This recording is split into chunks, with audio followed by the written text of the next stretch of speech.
네, 반갑습니다. 주라사대입니다. 네이버 관련해서 볼게요. 크게 이제 볼 거는 세 가지인데, 네이버는 최근에 이제 모멘텀이 굉장히 강화가 많이 되고 있습니다. 그래서 첫 번째는 일단 스테이블 코인. 현재 네이버를 둘러싸고 있는 모멘텀 중에 가장 강력한 모멘텀이라고 보시면 될 것 같아요. 정말 이걸 통해서 네이버의 가치가 적어도 한 5배까지도 성장할 수 있지 않을까라는 예측을 조심스럽게 한번 해보고요.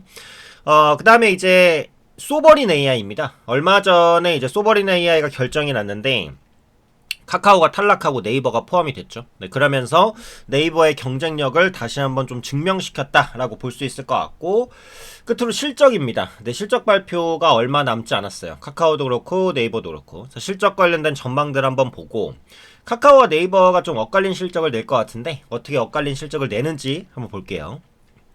자, 지금 이재명 정부가 원화 스테이블 코인을 강력하게 추진하고 있습니다. 아마 임기 내내 추진할 가능성이 높아요. 그렇기 때문에 각 기업들도 뛰어들고 있는 중입니다. 업비트와 네이버페이 연합, 그리고 빗썸과 토스 연합이 스테이블 코인 경쟁을 한다라는 부분입니다.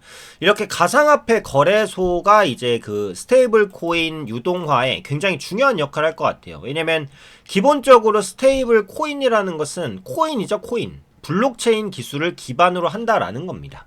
네, 지금의 이제 우리가 거래하고 있는 암호화폐, 그러니까 코인들이 다 이제 블록체인 기술로 구현이 되고 있는 상황이기 때문에 당연히 스테이블 코인, 원화 스테이블 코인을 만든다고 한다면 이런 거래소의 역할이 중요하겠죠. 그래서 주요 거래소와 이제 손을 잡는 흐름들인데 업비트와 네이버가 손을 잡았고 빗썸과 토스가 손을 잡았다. 이렇게 이제 보셔도 될 것 같아요. 그래서 업비트가 네이버페이와 협업을 공식화했고요. 빗썸도 토스와 연합 가능성을 열어두고 협의를 진행하고 있습니다. 연대 움직임이 감지되면서 시장 선점을 향한 경쟁의 속도가 붙고 있다라는 부분입니다. 빗썸도 지난달에 KRW 스테이블, 솔리드 KRW 등등등 여러 가지 이제 상표권을 등록을 했고요. 이게 지금 이런 업체들만 하는 게 아니고 은행권, 증권, 이런 카드 업계에서도 다 이제 상품권 등록을 하고 있습니다. 스테이블 코인 시장이 커질 것이다라는 기대감에 의해서 선제적인 어떻게 보면 좀 도입을 하고 있다 이렇게 보시면 될 것 같고요. 업비트는 7월 간편결제 1위 업계 네이버페이와 손잡고 원화 스테이블 코인 결제 사업 협력에 나선다고 밝혔습니다. 그럼 이게 협력이 되면 어떤 부분을 생각해 볼 수 있어요. 일단 네이버페이가 간편결제 업계 1위잖아요. 그러니까 그만큼의 엄청난 기존 캐파를 가지고 있습니다. 거기에다가 업비트가 코인의 기술력을 넣으면 이게 바로 원화 스테이블 코인이 되는 거예요. 그래서 기본적으로 원화 스테이블 코인이 되려면 두 가지가 필요하겠죠. 첫 번째는 페이 부분의 경쟁력, 다수의 사용자를 확보하고 있는가. 두 번째는 기술력, 원화 스테이블 코인의 기술을 제공할 수 있는가. 네이버페이와 업비트 연합이 이런 부분을 잘 해낼 수 있지 않을까. 이렇게 이제 판단을 하는 거죠.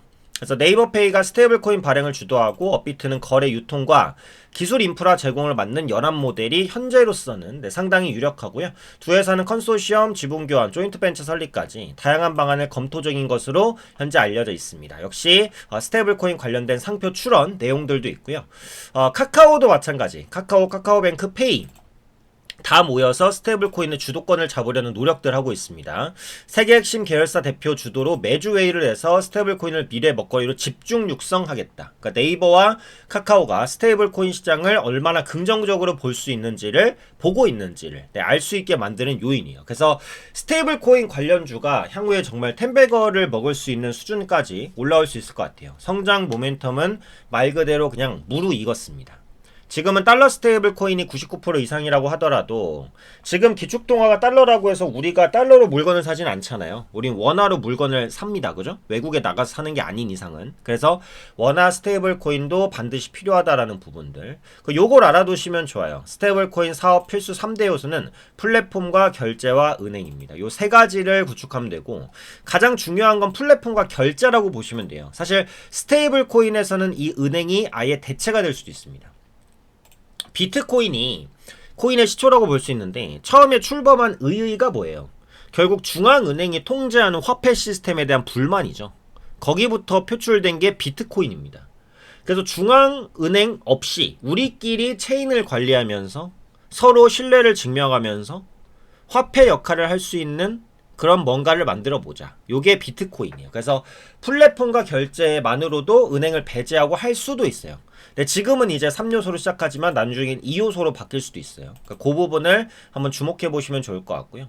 여기서 이 TF팀은 카카오, 카카오뱅크, 카카오페이를 중심으로 꾸려져 있는데 역시 이제 카카오페이가 상당한 중심 역할을 할 가능성이 높다. 네, 이렇게 보시면 됩니다.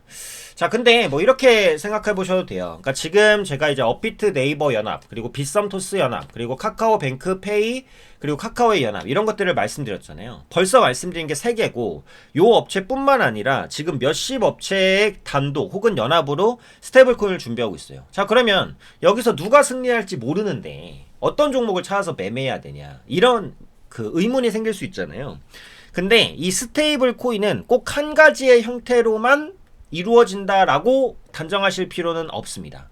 예를 들면 업비트와 네이버페이가 주도하는 스테이블 코인 하나, 빗썸과 토스가 주도하는 스테이블 코인 둘, 카카오뱅크페이, 카카오가 주도하는 스테이블 코인 셋, 요럴 수도 있어요. 어떤 형태일지는 지금은 몰라요. 그래서 무조건적으로 승자 1인 독식이 된다. 나중엔 그럴 수 있겠지만 초기에는 여러 가지 코인이 조금 이제 난립하는 형태로 만들어질 수도 있어요. 그러니까 예전에는 비트코인밖에 없었잖아요. 근데 그 이후에 뭐 이더리움, 그 다음에 XRP, 솔라나, 뭐 스텔라 루멘 상당히 많은 코인들 중에서 그 밈코인을 제외하고 가치가 있는 코인들이 많아지지 않았습니까? 여러 코인들이 지금 다 통용되고 있잖아요. 그것처럼 스테이블 코인도 궁극적으로 뭐 한 가지 형태가 될 수 있다고 하더라도 초기에는 여러 가지 형태가 나올 수 있어요. 그러면 일단은 스테이블 코인을 출시할 가능성이 높은 업체들은 수혜를 받을 수 있어요.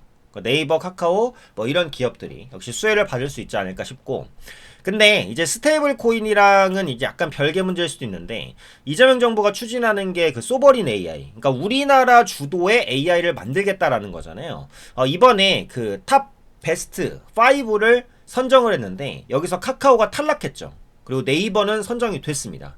그래서 네이버의 경쟁력을 다시 한번 확인을 시켜줬다라고 볼 수 있을 것 같은데, 이번 과기정통부 AI 산업의 네이버 클라우드, 업스테이지, SKT, NCAI, LGAI 연구원 등이 참여를 했습니다. 그래서 네이버 클라우드가 이번 소버린 AI에서 상당한 역할을 좀 할 수 있지 않을까. 독자 AI 파운데이션 모델 개발 사업이죠. 그래서 요게 지금 5개잖아요.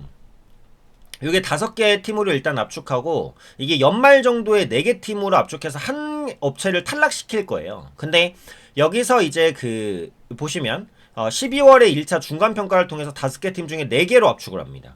그래서 정해팀에 KII 기업 명칭을 부여할 계획인데 탈락하는 한 개 업체가 네이버가 될 가능성은 적다라고 생각을 하거든요. 그렇다면 연말까지 이 네이버의 그 소버린 AI 모멘텀 유지가 된다는 거예요. 그래서 네이버는 기본적으로 이제 그 스테이블 코인 모멘텀이 있고요. 그리고 소버린 AI 모멘텀까지 플러스로 생각하시면 됩니다. 상당히 많은 모멘텀을 가지고 있다라는 거고, 그리고 이제 실적인데 7일에 이제 카카오의 실적이 발표가 되고요. 8일에 네이버의 실적이 발표가 돼요. 근데 카카오는 게임 부분이 좀 부진하면서 2분기 영업이익 1200억으로 좀 감소할 것 같아요. 근데 네이버는 광고와 커머스가 좀 괜찮아서 2분기 영업이익이 5200억으로 개선이 될 것 같아요. 네, 그래서 카카오는 실적이 조금 줄어들고 네이버는 견인이 된다. 이렇게 보시면 됩니다. 그렇다면 실적 모멘텀에 있어서도 네이버가 카카오보다는 좀 앞서죠. 네. 그러면 스테이블 코인 모멘텀은 네이버와 그 카카오에 다 있고요. 소버린 AI는 카카오가 이번에 탈락했기 때문에 네이버의 모멘텀이 좀 더 있고요. 실적 모멘텀도 네이버가 있습니다. 밸류상으로도 네이버가 부담이 적거든요. 그래서 두 기업 중에는 어쨌든 좀 빠르게 움직이는 건 카카오일 수 있는데 좀 안정적이고 묵직하게 움직이는 건 네이버일 수 있어요. 그래서 요 부분을 한번 체크를 해보시면 좋을 것 같아요. 일단 실적 발표까지 확인을 해보시는 게 좋을 것 같은데 지금 기대감이 워낙에 높기 때문에 실적 발표 이후에 더 주목받을 수도 있겠다고 생각을 합니다. 자, 기술적으로 한번 볼게요. 스테이블코인 모멘텀 중에 이제 급등을 한번 했습니다. 급등을 한번 했다가 지금 기술적으로 되돌림에 대한 패턴을 보면 요게 그 상승폭을 이제 상당 부분 반납을 했다가 다시 한번 62% 수준을 회복하려는 시도 중이잖아요. 이게 작게 보면 약간 이제 중간 이중바닥 형태로 주가가 형성이 되고 있다고 생각을 하면 돼요.